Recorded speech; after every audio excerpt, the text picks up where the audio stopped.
23 मार्च 1931 Lahore central jail की दीवारों के पीछे 3 नौजवान अपनी आखिरी सांसें गिन रहे थे। उनकी जिंदगी छोटी थी, लेकिन उनके हौसले बहुत बुलंद थे। उस वक्त उनकी बंद मुट्ठियों में कोई बंदूक नहीं थी, लेकिन हाँ, उस वक्त उनका एक नारा था जो किसी बारूद से भी ज्यादा ताकतवर था। दोस्तों, ये वो दिन था जब सारा हिंदुस्तान रोया था, जब धरती कांप उठी थी, लेकिन वह 3 बहादुर क्रांतिकारी तब भी मुस्कुरा रहे थे। ये दास्तान है भगत सिंह, राजगुरु और सुखदेव की शहादत की। दोस्तों, इस वीडियो को आखिर तक जरूर देखिए और उस पल को दिल से महसूस कीजिए। लाहौर सेंट्रल जेल में 23 मार्च 1931 का दिन था। यह दिन सभी कैदियों के लिए नॉर्मल था, लेकिन जेल के कैदियों को उस वक्त थोड़ा अजीब सा लगा जब शाम को 4 बजे ही वार्डन चरण सिंह ने उनसे आकर कहा कि सभी लोग अपनी अपनी कोठरियों में चले जाएं। और जब उनसे पूछा गया कि आज उन्हें इतनी जल्दी क्यों बंद किया जा रहा है, तो उन्होंने इसका कोई भी कारण नहीं बताया। उन्होंने सिर्फ इतना कहा कि ऊपर से आदेश है, सभी कैदी अपनी अपनी बैरकों में चले जाएं। अभी कैदी सोच ही रहे थे कि यह सब क्या हो रहा है। तभी जेल का नाई बरकत हर बैरक के सामने से फुसफुसाते हुए गुजरा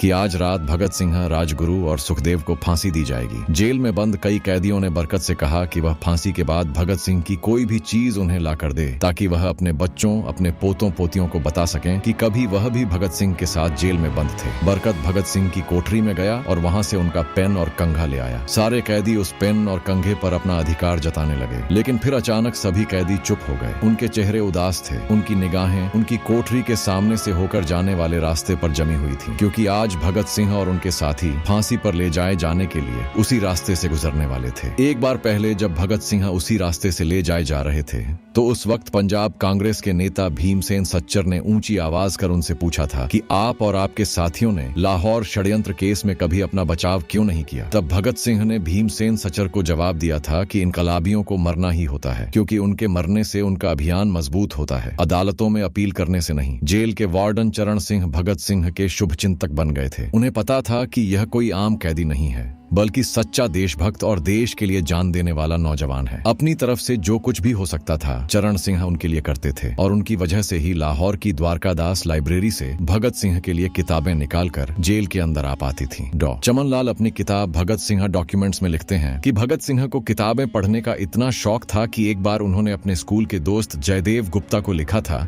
कि वो उनके लिए कार्ल लिबनेक की मिलिट्रिज्म, लेनिन की लेफ्ट विंग कम्युनिज्म और अपटन सिंक्लेयर का उपन्यास द स्पाइक कुलबीर के जरिए भिजवा दें। भगत सिंह जेल की कठिन जिंदगी के आदी हो चुके थे। उनकी कोठरी नंबर 14 का फर्श पक्का नहीं था, उस पर घास उगी हुई थी। उस कोठरी में बस इतनी सी जगह थी जिसमें उनका 5 फीट 10 इंच का शरीर मुश्किल से फिट हो पाता था। भगत सिंह को फांसी दिए जाने से 2 घंटे पहले उनके वकील प्राणनाथ मेहता जेल में उनसे मिलने पहुंचे। मेहता ने बाद में लिखा था कि भगत सिंह अपनी छोटी सी कोठरी में पिंजरे में बंद शेर की तरह चक्कर लगा रहे थे। उन्होंने मुस्कुराकर मेहता का स्वागत किया और पूछा कि आप मेरी किताब रिवॉल्यूशनरी लेनिन लाए या नहीं। जब मेहता ने उन्हें किताब दी तो भगत सिंह उस किताब को मेहता के सामने ही पढ़ने लगे, जैसे उनके पास अब ज्यादा समय ना बचा हो। मेहता ने उनसे पूछा था कि क्या आप देश को कोई संदेश देना चाहेंगे। भगत सिंह ने किताब से नजरें हटाए बगैर कहा था, सिर्फ 2 संदेश, साम्राज्यवाद मुर्दाबाद और इनकलाब जिंदाबाद। इसके बाद भगत सिंह ने मेहता से कहा कि आप पंडित नेहरू और सुभाष चंद्र बोस को मेरा धन्यवाद पहुंचा देना, जिन्होंने मेरे केस में गहरी रुचि ली थी। भगत सिंह के साथी रहे शिव वर्मा अपनी किताब रेमिनिसेंसेस ऑफ फेलो रेवोल्यूशनरीज में लिखते हैं, मैं भी उसी जेल में था जिसमें भगत को और उनके साथियों को रखा गया था। एक शाम हमारी जेल के ताले खोले गए और हमसे बाहर निकलने के लिए कहा गया, क्योंकि सरकार चाहती थी कि भगत सिंह की फांसी से पहले हमें वहां से हटा दिया जाए। लेकिन गेट की तरफ ले जाने से पहले जेल के सुपरिटेंडेंट ने हमसे पूछा कि क्या तुम अपने कॉमरेडों से मिलना चाहोगे। फिर हमें भगत सिंह की कोठरी के सामने ले जाया गया। उन्हें देखते ही मेरी आंखों में आंसू आ गए। भगत सिंह ने मुझसे कहा था, यह भावुक होने का वक्त नहीं है, जल्दी ही मैं सारी चिंताओं से मुक्त हो जाऊंगा, लेकिन तुम वादा करो कि तुम हार नहीं मानोगे। इतना कहकर भगत सिंह ने सलाखों से अपने हाथ बाहर निकालकर मेरे हाथों को पकड़ लिया। लेकिन जैसे ही जेल के सुपरिटेंडेंट ने यह दृश्य देखा तो उसने चिल्लाकर आदेश दिया, मार्च, यानी चलते रहो। यह मेरी भगत सिंह से आखिरी मुलाकात थी। भगत सिंह से मिलने के बाद वकील प्राणनाथ मेहता राजगुरु से मिलने उनकी कोठरी में पहुंचे। राजगुरु के अंतिम शब्द थे, हम लोग जल्द मिलेंगे। और सुखदेव ने मेहता को याद दिलाया था कि वह उनकी मौत के बाद जेलर से वह कैरम बोर्ड ले लें जो उन्होंने कुछ महीने पहले जेलर को दिया था। मेहता के जाने के थोड़ी देर बाद जेल के अधिकारियों ने तीनों क्रांतिकारियों को बता दिया था कि उनको वक्त से 12 घंटे पहले ही फांसी दी जा रही है। भगत सिंह ने जेल के मुस्लिम सफाई कर्मचारी बेबे से कहा था कि उनको फांसी दिए जाने से पहले वो उनके लिए शाम को अपने घर से खाना लेकर आए, लेकिन बेबे भगत सिंह की यह इच्छा पूरी नहीं कर सके क्योंकि भगत सिंह को 12 घंटे पहले ही फांसी देने का फैसला ले लिया गया था और बेबे को जेल के अंदर घुसने ही नहीं दिया गया। थोड़ी देर बाद तीनों क्रांतिकारियों को फांसी की तैयारी के लिए उनकी कोठरियों से बाहर निकाला गया। भगत सिंह,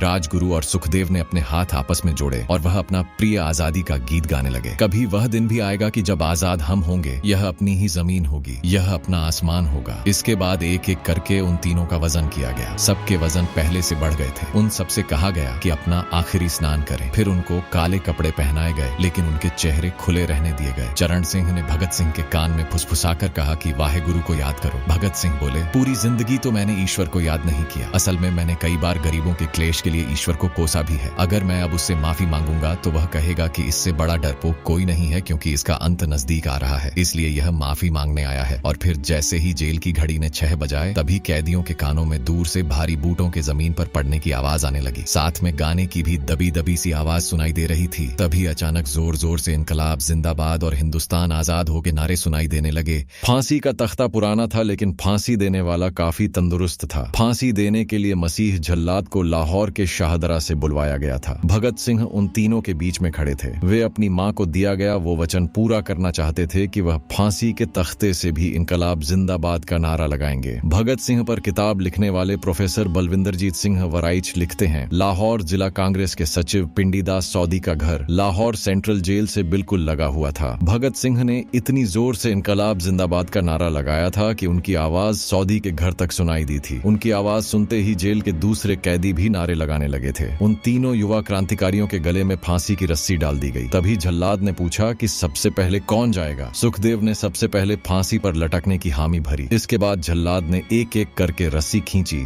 और उनके पैरों के नीचे लगे तख्तों को पैर मारकर हटा दिया। काफी देर तक उनके शव रस्सियों से लटकते रहे। बाद में उन्हें नीचे उतारा गया और वहां पर मौजूद डॉक्टरों लेफ्टिनेंट कर्नल जे नेल्सन और लेफ्टिनेंट कर्नल NS सूदी ने उन्हें मृत घोषित किया। कुलदीप नैयर अपनी किताब विदाउट फियर में लिखते हैं, एक जेल अधिकारी पर इस फांसी का इतना गहरा असर हुआ कि जब उससे कहा गया कि वह मृतकों की पहचान करे तो उसने ऐसा करने से साफ इनकार कर दिया। उसे उसी वक्त निलंबित कर दिया गया। बाद में एक जूनियर अफसर ने इस काम को अंजाम दिया था। अंग्रेजों ने पहले योजना बनाई कि इन तीनों का अंतिम संस्कार जेल के अंदर ही किया जाएगा, लेकिन फिर इसे कैंसिल करना पड़ा क्योंकि अंग्रेज अधिकारियों को डर था कि अगर अंदर ही अंतिम संस्कार किया गया तो जेल से धुआं उठते देख बाहर खड़ी भीड़ जेल पर हमला कर सकती है। इसीलिए जेल की पिछली दीवार तोड़ी गई। फिर उसी रास्ते से एक ट्रक जेल के अंदर लाया गया और उस पर बहुत ही अपमानजनक तरीके से उन शवों को किसी सामान की तरफ फेंक दिया गया। पहले तय हुआ था कि उनका अंतिम संस्कार रावी नदी के तट पर किया जाएगा, लेकिन रावी में पानी बहुत कम था, इसलिए उन क्रांतिकारियों के शवों को सतलुज नदी के किनारे पर जलाने का फैसला लिया गया। उनके पार्थिव शरीर को फिरोजपुर के पास सतलुज नदी के किनारे ले जाया गया। तब तक रात के 10 बज चुके थे। इस बीच DSP सुदर्शन सिंह कसूर गांव से जगदीश अचरज नाम के एक पुजारी को बुला लाए। अभी उनके शवों में आग लगाई ही गई थी कि लोगों को इस बारे में पता चल गया, लेकिन जैसे ही ब्रिटिश सैनिकों ने लोगों को अपनी तरफ आते देखा तो वह लोग शवों को वहीं छोड़कर भाग गए। सारी रात गांव के लोगों ने उन अदले शवों के चारों तरफ पहरा दिया। अगले दिन दोपहर के वक्त जिला मजिस्ट्रेट के दस्तखत के साथ लाहौर के कई इलाकों में नोटिस लगाए गए, जिनमें बताया गया था कि भगत सिंह,